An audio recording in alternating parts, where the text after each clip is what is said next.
Would you be so kind as to read out loud the top board? Out loud.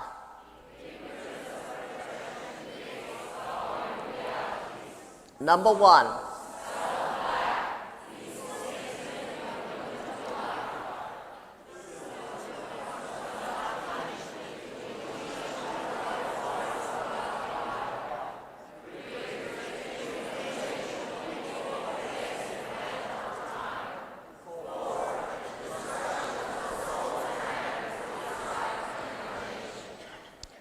Now, would you read kindly this board?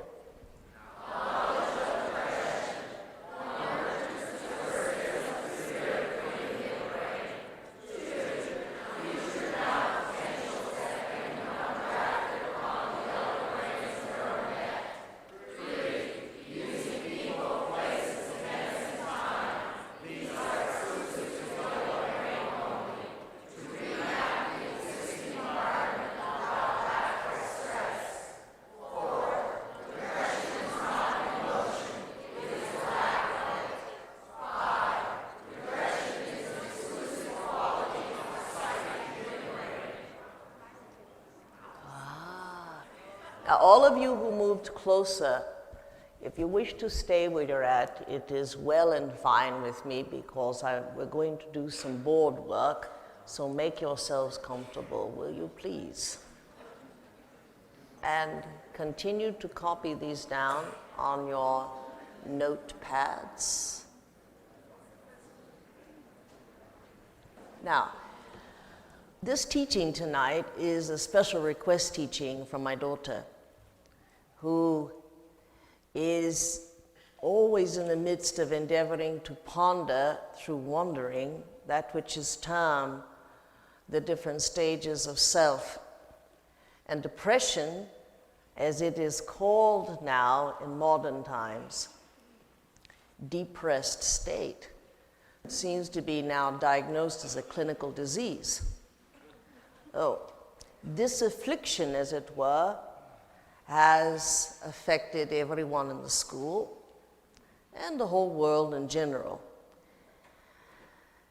What I am going to teach you tonight, I am borrowing heavily from my daughter's terminology and words and coming to an enlightenment about a state of being that is mysterious, and yet in that state of being that seems to totally lack the spontaneity of happiness and joy and acceptance, that in that mysterious state springs from psychic awareness and attunement.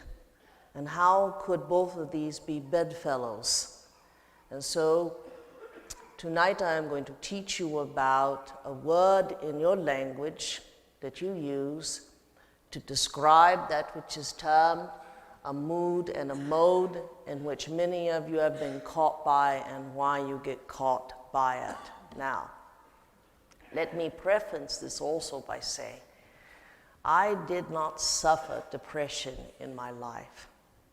I brooded in my life, and there is a difference. And perhaps one of the differences is that I never saw myself ever suffering from anything. And brooding is another term for a continuous state of contemplation. So, I cannot relate, as it were, to your modern evolution of brooding, but I most certainly understand why it is occurring and why you become trapped by it. And tonight, we are going to untangle, as it were, this ignorance, because it is lodged in a quagmire that's floating between midbrain, yellow brain, And finally rest in subconscious approval to affecting the body and of course affecting reality outside of you. What encompasses everything, and each aspect of this, yellow brain, midbrain, subconscious, lower cerebellum, and the body, are all institutionalized, if you will, to work in concert together, but they are still separate institutions. And so each needs to be addressed as what happens in a mood, the in concert institutionalization of all of these and how it presents itself in reality.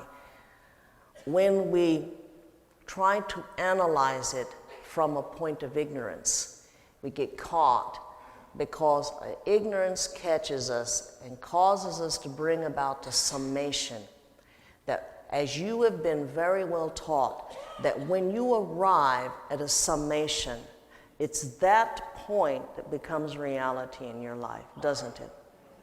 So now, depression has a nasty reputation, and it has a neural net, but the neural net and the reputation are spawned out of recycled ignorance. They're all ignorance. And what happens when a person swings into this state, they have a neural net on it. And the neural net is because everyone has agreed in ignorance that this is what happens and this is what you're suffering from. How many of you understand that?